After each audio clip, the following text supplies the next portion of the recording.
এই জিনিসটা বানাতে তোমার জাস্ট একটু বই লাগবে। প্রথমে আমাদের লাগবে একটা বই। বইটা আমার মতো ভাঁজ করতে হবে।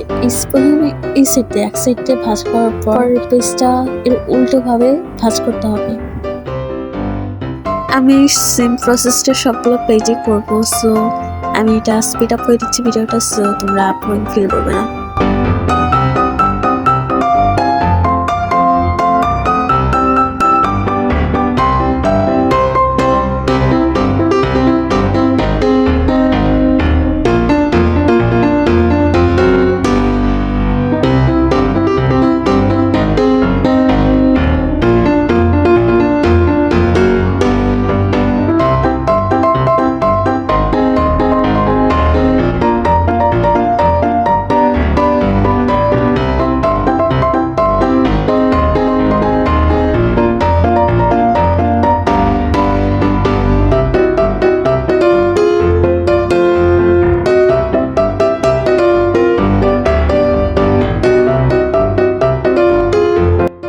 আমি অনেকক্ষণ ধরে পাতাগুলো ভাঁজ করতেছিলাম, বাট শেষ হচ্ছিল না। পরে আমি দেখলাম যে কতগুলো পাতা বাকি আছে, দেন আই এম অবাক।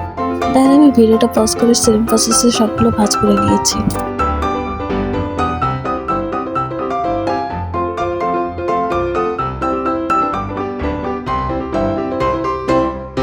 তোমরা যদি নিউ বই দিয়ে করতে চাও এই কাজটা, তাহলে তোমাদের অনেক হার্ড লাগবে, কারণ এটা পাতা জাস্ট পাতাটাতে অনেক টাইম লাগে, আলাদা করতে অনেক টাইম চলে যায়। And this is the final result.